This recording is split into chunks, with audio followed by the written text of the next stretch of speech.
Hello guys, welcome back to our new blog. তো guys, তোমরা সবাই কেমন আছো? আই হোপ তোমরা সবাই অনেক ভালো আছো আর আমিও খুব ভালো আছি। তো সকাল সকাল আজকে ব্লগটা স্টার্ট করার কারণ হলো পুজো আসছে, তোমরা তো জানোই। তো তার জন্য তো কাজ শুরু করতে হবে। তো আমাদের কিন্তু পূজা আর মাত্র একটা দিনের অপেক্ষা। তো এই একটা দিন বলছি, 2টা দিনের অপেক্ষা। এই 2টা দিনে আমরা কি করছি না করছি তোমাদের সঙ্গে একটু শেয়ার করলাম। তো দেখো, সকাল সকাল পুরো কাপড়ের একদম ঢাল লেগে গেছে। সকাল হতে হতেই তো মেয়েদের কাজ শুরু হয়, সেটা জানো। আর এদিকে কিন্তু ছেলের আসছিল জ্বর, তো কিন্তু ও রোদ্রে বসেছিল। তো ভাবলাম যে চা বসিয়ে নিয়ে ওকে একটু কালোমেঘ পাতার রস করে দিই। তো এই যে কালোমেঘ পাতা কি বলো তো, কারো যদি জ্বর হয় ভেতরে, তাহলে কিন্তু এই কালোমেঘ পাতার রস খেলে কিন্তু জ্বর কমে যায়। যার কৃমি আছে, কৃমি কমে যায়। তো ছেলেকে তার জন্য কালোমেঘ পাতার রস করে দিয়েছিলাম। আমি বললাম খেয়ে নে, তাহলে ভালো লাগবে। আর সত্যি কথা কি বলতো, ও কালোমেঘ পাতার রসটা যেদিন খেলো, তারপরে ওই দিনই দুপুরবেলা কিন্তু আস্তে আস্তে ওর জ্বরটা স্বাভাবিক হতে শুরু করলো। যতই ওষুধ খাক, কিন্তু কালোমেঘ পাতার একটা আলাদাই গুণ আছে।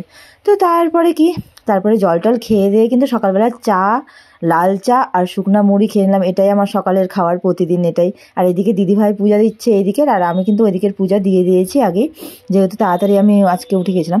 তো তারপরে চা খাওয়া দাওয়া হয়ে গেলে এদিকে কিন্তু রান্না তাড়াতাড়ি বসিয়ে দিয়েছিলাম, কারণ আমাদের অনেক কাজ ছিল, তার জন্য তো তাড়াতাড়ি রান্নাটা করতে হবে। আর এইদিকে এই যে সব মিশনে একটা সবজি করছিলাম, ভাত করছিলাম, আর তোমাদের ডিমের পোচ করছিলাম, আর আলু ভাজা করছিলাম। বেশি কিছু করিনি, কারণ অনেক কাজ আছে। আর এই যে এই বাসনগুলো সব নামাতে হবে, কারণ সব মাজার ব্যাপার আছে। আর অনেকগুলো কাপড় ধুয়ে দিয়েছিলাম। প্রতিদিন কাপড় কাচা লেগেই আছে জানো, মানে কি বলবো। আর এইদিকে দেখো, মা নেই দেখে ঘরটা কেমন ফাঁকা ফাঁকা লাগছে না? আর তো 2টা দিন, তারপরে তো মা চলে আসবে, ঘরটা তখন ভরে যাবে। আর ছেলে কিন্তু স্নান টান করে নিয়েছে আর রোদ্রে আবৃত্তি মুখস্থ করছে। আর এইদিকে দেখো কত কামরাঙ্গা আমাদের গাছে হয়েছে, যে টিয়া পাখিগুলো এসে সব কামরাঙ্গা খেয়ে খেয়ে ফেলে দিচ্ছে। এত টিয়া পাখির অত্যাচার হয়েছে না, কি বলবো। আর তারপরে ওইদিকে কাপড় টাপড় কাচা হয়ে গেলে এদিকে কিন্তু ভাত নিয়ে আমরা বসে গিয়েছিলাম। এই তখন 2:30 বাজে, আর কি করব। আর খাওয়া দাওয়া হতে হতে দেখছি তোমাদের দাদাভাই চলে আসছে। তোমাদের দাদাভাই গেছিলো আমাদের বাড়িতে, আর ওখান থেকে নিয়ে আসছিলো লেপ, ব্ল্যাঙ্কেট, কাঁথা টাথা নিয়ে আসছিলো। কারণ আমার কাছে ছিল, তাও আরও শর্ট হতে পারে, কারণ অনেক লোকজন আসবে পুজোতে, তাই ওগুলো আনতে হবে। তারপরে আর কি, সন্ধ্যাবেলা দোকানে একটু বসছিলাম, বসে নিয়ে তারপরে ছেলের প্রাইভেট ছিল, ছেলেকে তাই একটু ম্যাগি করে দিয়েছিলাম। আর ছেলে বলছে আমার আছে পরীক্ষা, পরীক্ষায় যদি ভালো নম্বর না পায় তাহলে মা আমাকে মারবে। ও এটাই বলছে। তো ছেলে মেয়েদেরকে একটু হালকা ভয় তো দেখাতে হবে, তাই না? না হলে ওরা মানে শিক্ষা শিখবে কি করে। এই যে দেখো, ওকে করে দিয়েছিলাম ম্যাগি। আর এদিকে তখন দেখছি 5:45 বেজেও গেছে। তো বললাম তুই তাড়াতাড়ি খেয়ে চলে যা পড়তে। তো ও তাড়াতাড়ি খেয়ে পড়তে চলে গিয়েছিলো। আর এদিকে দেখো, মা একটা নারকেল দিয়ে পাঠিয়েছিল, ওটাই তোমাদেরকে একটু দেখালাম, নারকেলটা কি সুন্দর। তারপরে ওকে প্রাইভেট পাঠালাম, পাঠাই দিয়ে আমার যা কাজ ছিল করলাম, করে একটু তরকারি মুড়ি খেয়ে নিয়েছিলাম। আর তরকারি মুড়ি খেতে খেতে এদিকে দেখছি আমার দাদাভাই, মানে আমার ভাসুর, দেখছি ভাকা নিয়ে আসে। আর ভাকা তো আমার এত প্রিয়, কি বলবো। আর শীতকালে গরম গরম ভাকা কার না ভালো লাগে, তাই না? তো আমি এই যে ভাকাটা খুব খেয়ে নিয়েছিলাম খুব ভালো করে। আর এইদিকে সবাই খেয়েছিল। তারপরে দেখছি তোমাদের দাদাভাই আবার চপ নিয়ে আসছে। ও ওই দিন মানে লটারি লেগে গেছিলো, কি বলবো। এক ভাই ভাকা, এক ভাই চপ, ব্যাপারই আলাদা।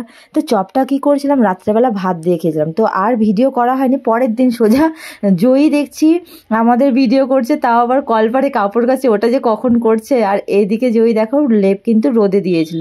ও বলছে আমি একদম ঘর থেকে এনেছি, তো রোদে দিয়েছিল। আর প্রচণ্ড বাসের আওয়াজ ছিল, তো তাই এটা আর কি করা হয়নি, ওর আওয়াজটা দেওয়া হয়নি। খালি খালি লাগছে। আর তো 2-3 দিনের অপেক্ষা, তারপরেই চলে আসবে আমাদের বাড়িতে আবার মা। এই যে দেখো, পরের দিন কিন্তু আরও কাপড় কাছাকাছি ছিল, মশারি টশারিগুলো ছিল, তো ওগুলা কেচে দিয়েছিলাম। আর এদিকে লেপটা যে রোদে দেওয়া হয়েছিল, তো লেপের তো ওয়ারগুলো ভরে রাখতে হবে, লোকজন আসলে তো আর ওইভাবে নিতে পারবে না, তাই প্রতিটা লেপের ওয়ার ভরে নিচ্ছিলাম। আর কাপড়গুলো ভালোভাবে গুছিয়ে নিচ্ছিলাম, যাতে সব কাছাকাছি হয়ে গেছে। আর এগুলো না গোছালে তো লোকজন আসলে একটা অন্যরকমই লাগে, ভালো লাগে না। তো এই যে সব 2 বউ মিলে কিন্তু সব কাজ শুরু করে দিয়েছিলাম পুরো দমে।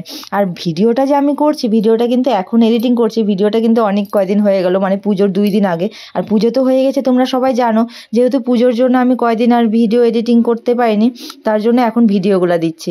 আর কিভাবে কি করছি না করছি পুজোর আগে, তাই তোমাদের সঙ্গে একটু শেয়ার করছি। আর আমি তো ডেইলি ভ্লগ করি না, কিছু কিছু যেগুলো জিনিস থাকে তোমাদের সঙ্গে না শেয়ার করলে হয় না, তাই দিই কিছু কিছু, মানে সংসারের জিনিস শেয়ার করি।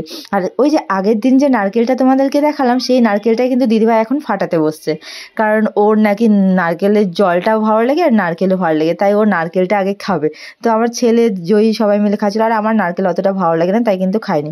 আর এই যে দেখো ঘরগুলো এক এক করে পরিষ্কার কিন্তু শুরু হয়ে গেছে, আর এই যে ঝুল ঝাড়াঝাড়ি চলছে। মানে একটা পুজো থাকলে যে কত কাজ থাকে, মানে A to Z সব ধোয়া কাচা লাগতে হবে, আর সব কিছু পরিষ্কার করতে হবে। আর তোমাদের দাদাভাই দেখো বিছানা পরিষ্কার দেখে ও এসে একদম ওর ঘরে শুয়ে গেছে, আর এই ঘরটা ওর প্রিয় ঘর, ও এই ঘরে শোয়। আর এই যে এইদিকে দেখছি 4টা ম্যাগি নিলে একটা ম্যাগি ফ্রি দিচ্ছে। তো দেখতে দেখতে সন্ধ্যা হয়ে গেছিলো, কাজ টাজ প্রচুর হয়ে গেলো। আর এদিকে নিয়ে আসছিলো দিদিভাই ব্রেড পকোড়া, তো ব্রেড পকোড়া একটু খেয়ে নিলাম। আর রাতে কি, রাতে রুটি, চপ আর তড়কা ছিল। আমাদের চপটা মাঝে সাঝেই হয়, তাই মানে আজকেও চপ হলে কালকেও চপ, এটা স্বাভাবিক। তো তারপরে আর কি ব্লগটা এখানেই শেষ করছি। যদি ভালো লেগে তো একটা লাইক করে দিও। তো টাটা, সবাই ভালো থেকো।